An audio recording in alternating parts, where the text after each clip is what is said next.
मित्रों, जैसा कि आप सभी ने देखा होगा कि हिंदू धर्म में जब भी किसी की मृत्यु हो जाती है तब उसके मृत शरीर का अंतिम संस्कार कर दिया जाता है और फिर मृत आत्मा की मुक्ति के लिए मृतक के परिवार वालों के द्वारा उसकी 13वीं भी मनाई जाती है।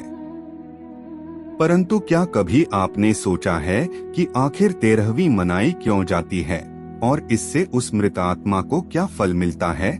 अगर इसके बारे में आप नहीं जानते तो आज हम इस प्रस्तुति के माध्यम से जानेंगे 13वीं की महत्व के बारे में, जिसका वर्णन गरुड़ पुराण में किया गया है।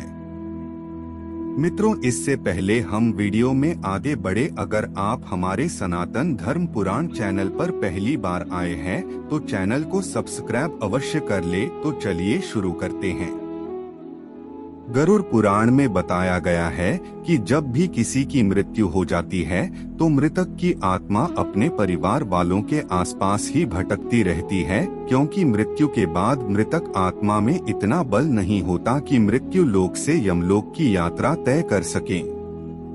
इसलिए आप सब ने देखा होगा कि जब भी किसी मनुष्य की मृत्यु हो जाती है तो उसके परिवार वालों के द्वारा मृतक आत्मा के लिए नियमित पिंडदान किए जाते हैं।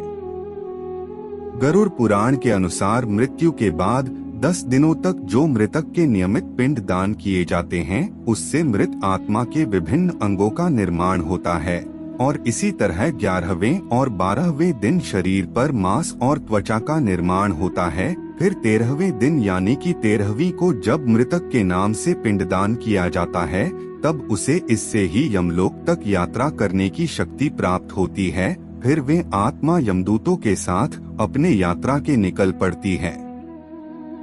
गरुड़ पुराण की माने तो मृत्युलोक से यमलोक तक जाने में मृत आत्मा को 1 साल अर्थात 12 महीने का समय लगता है।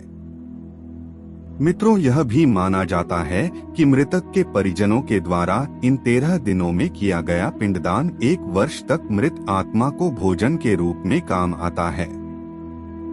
इतना ही नहीं, गरुड़ पुराण में यह भी बताया गया है कि जिस मृतक आत्मा के नाम से पिंडदान नहीं किया जाता है उसे 13वीं के दिन यमदूत घसीटते हुए यमलोक की ओर ले जाते हैं और ऐसी आत्मा को यमलोक में बड़ा ही कष्ट पहुंचता है। भूखी आत्मा को जब यमदूतों द्वारा घसीटा जाता है तब उसके शरीर के कई अंग छिल जाते हैं और इस बीच भी मृतक के परिवार वालों के द्वारा नियमित पिंड दान या फिर अन्नदान नहीं किया जाता तो उसे पूरे रास्ते में इस तरह के कष्ट सहने पड़ते हैं। परंतु यदि साल भर के अंदर मृत आत्मा के लिए पिंड दान या फिर अन्न दान कर देता है तो फिर उसे यमदूत घसीटना बंद कर देते हैं, क्योंकि पिंड दान से आत्मा में बल आ जाता है और वे अपने पाव पर यात्रा करना आरंभ कर देते हैं। इसके अलावा गरुड़ पुराण में यह भी बताया गया है कि 13वीं मनुष्य जीवन के 16 संस्कारों में अंतिम संस्कारों का एक अंग है। इसके बिना अंतिम संस्कार की पूर्णता नहीं होती है।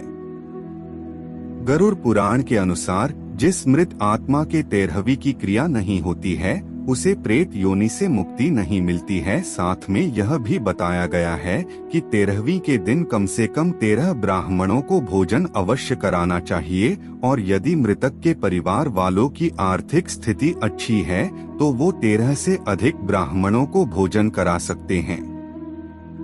13वीं के दिन ब्राह्मणों को भोज करवाने को मृत्यु भोज का नाम दिया गया।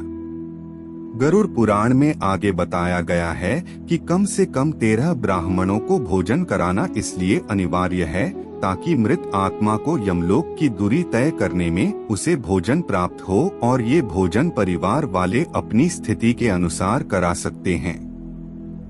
क्योंकि गरुड़ पुराण में भगवान विष्णु ने यह भी कहा है कि यदि मृत आत्मा के लिए कर्ज लेकर मृत्यु भोज किया जाए तो ऐसे में आत्मा को पूर्णता मुक्ति नहीं मिलती है। उसे यह देखकर कष्ट होता है कि उसके परिवार वाले उसके श्राद्ध आदि कर्म के लिए कर्ज के तले डूब गए हैं। आगे गुरु पुराण में यह भी बताया गया है कि यदि कोई मृतक के परिवार को मृत्यु भोज के लिए विवश करता है, यानी कि क्षमता से अधिक लोगों को भोजन कराने के लिए विवश करता है, अथवा उसे मृत्यु भोज के लिए पैतृक संपत्ति को बेचने के लिए कहता है, तो ऐसे मनुष्य को यमदूत कभी माफ नहीं करते, और जब ऐसे मनुष्य को जब मृत्यु होती है तो यमदूत उन्हें कई प्रकार की यातना देते हैं और फिर उन्हें मृत्युलोक में भेज देते हैं। इन सब के अलावा 13वीं के बारे आगे गरुड़ पुराण में बताया गया कि मृत आत्मा के 13वीं होने के बाद परिवार के लोग भी मृतक के लिए शोक करना छोड़ देते हैं, जिसकी वजह से वे लोग शोक मुक्त हो जाते हैं और फिर अपने धर्म कर्म में लग जाते हैं, जिससे जीवन की गति आगे बढ़ने लगती है। तो मित्रों, अब तो आप समझ ही गए होंगे कि आखिर मृत्यु के बाद 13वीं क्यों मनाए जाते हैं। अगर समझ में आ गया होगा तो कमेंट में जय श्री कृष्ण अवश्य लिखें।